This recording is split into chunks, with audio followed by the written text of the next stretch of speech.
My first guest joining us here in the Navigant Credit Union Broadcast Center via Skype. We're dropping in on a rehearsal, so thank you for that. He's a folk rock singer-songwriter who is jumping off his brand new tour right here in Rhode Island at the Met Cafe. So excited to talk to Stephen Kellogg. Hey, how are you? Good. How you doing? I'm doing well. Thank you so much for being here today. Thanks for taking a quick break from your rehearsal. Yeah, it's good. Good little break. Cool. So yeah, you are, like a roots rock kind of guy. You've been keeping it real on that level, I think, by continuing to tour throughout your career, connecting with your fans all over the country, all over the world.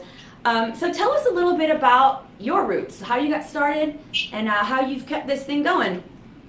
Well, that's a good question. When I was a kid, half of my family was very academic, and they got PhDs, and the other half were farmers. And so I really grew up with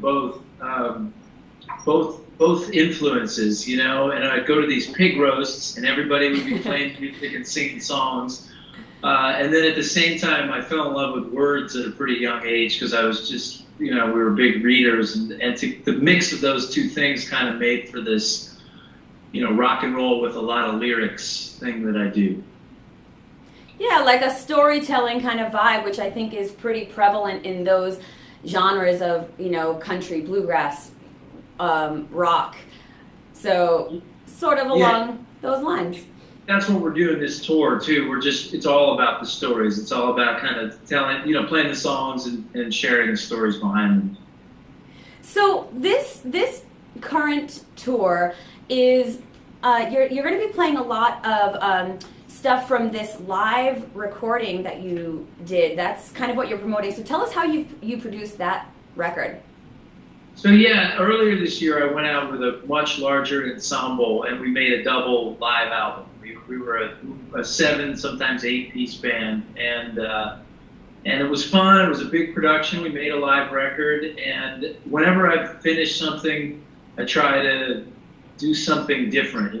So you're not just repeating yourself year in and year out. So this tour we're going out as a trio, and I just want to kind of play those songs, a lot of those same songs that we played, but we're going to just be talking, be a little more storytelling and just a little more intimate feeling than the big rock show. Wow, that's really cool. So the last one was more of like, a fuller band, and when you did the recordings, did you just have one venue where you kind of recorded everything, or did you sort of record stuff in different locations as you toured? We actually recorded the whole tour and then picked our favorite versions. Oh, that's a good idea. That's a good idea. I just had my 40th birthday, and my wife said, "What do you want to do?" And I said, "I just want to go play a big rock tour and bring some of the kids on the bus and just go." So that's what that experience was, and it was great. And then this time around, not surprisingly, I was like, it'd be fun to just go on tour with like a couple people and really just kind of be with the crowd in mostly listening rooms that we're doing on this run. So. Oh, that sounds really cool, and I'm sure your fan base is really into that idea too, that you're kind of choosing some more intimate venues. Yeah, I think they're going to dig it. The other thing that's kind of cool that we did is we made up this big board with, I've written so many songs at this point, and the huge board, and so before the show, people can come in and vote on their favorite ones, and then the whole middle of the set, I just do like the top 5 songs that get voted in there. So that's kind of wild. Yeah, that is really cool. I read that on your website, that you're doing sort of this interactive, like the audience choice kind of thing. So your band, and you better be like on your toes. What if they pick some song that you haven't done in a while?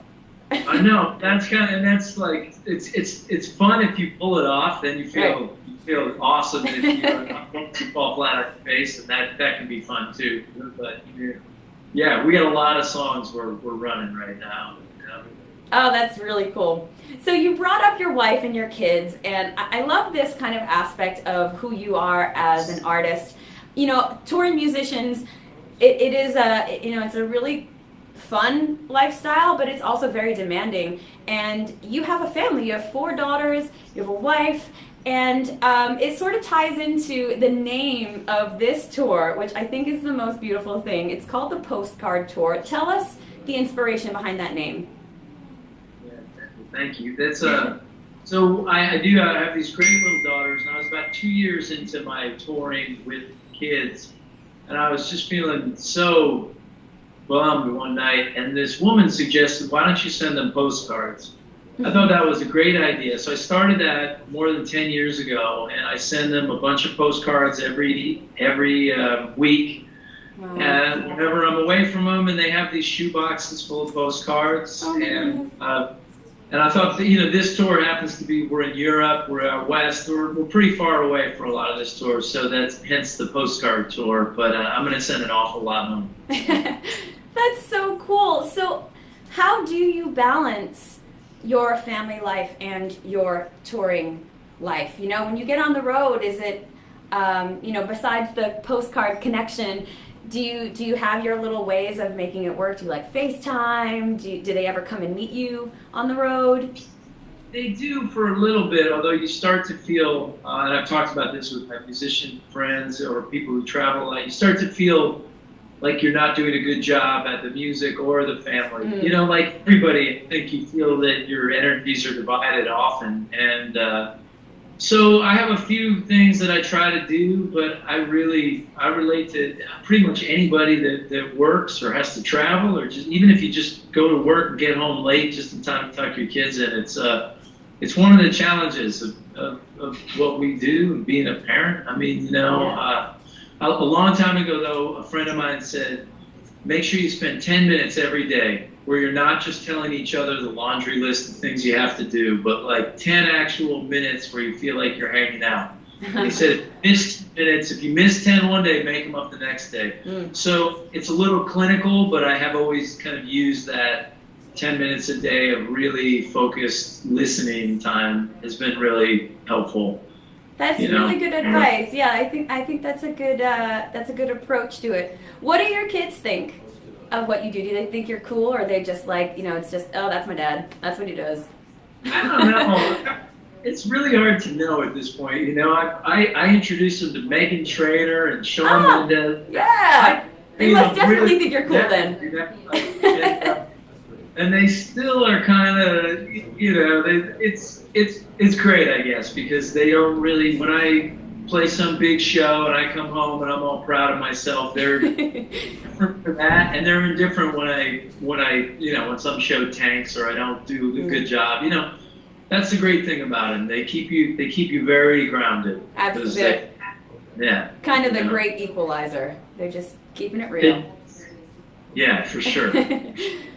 So that's really cool. I actually also noticed that there is a documentary about you that is currently on Amazon Prime called Last Man Standing. What is this about? How did that happen? I think that's really cool. Yeah, you asked me, about family and work balance and music and those.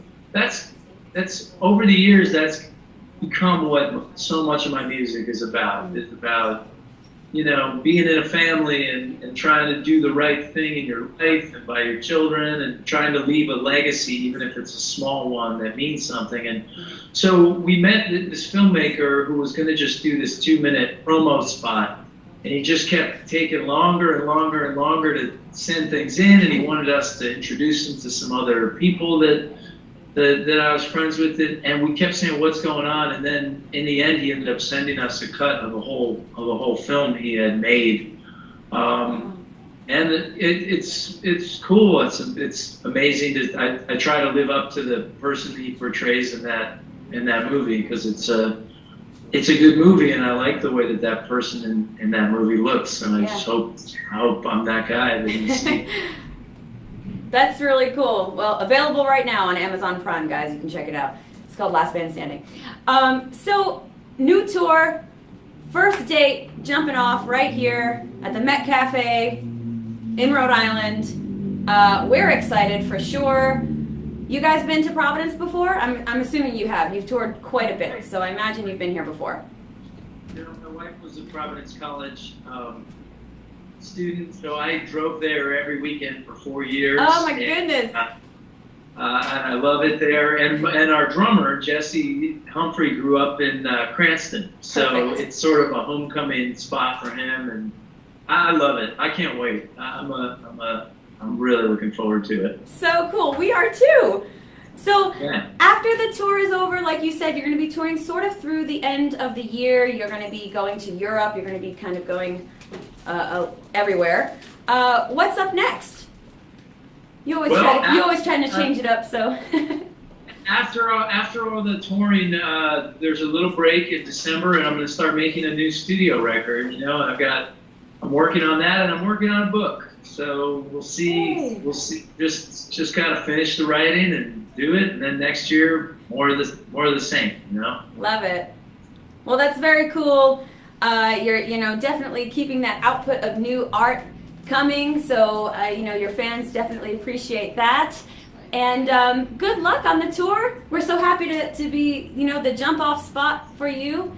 And thank you so much for being on the show today. Thank you so much for having me, for the thoughtful questions. I appreciate it. Hey, that's what we do here at Go Local Live. Thank you, Steve.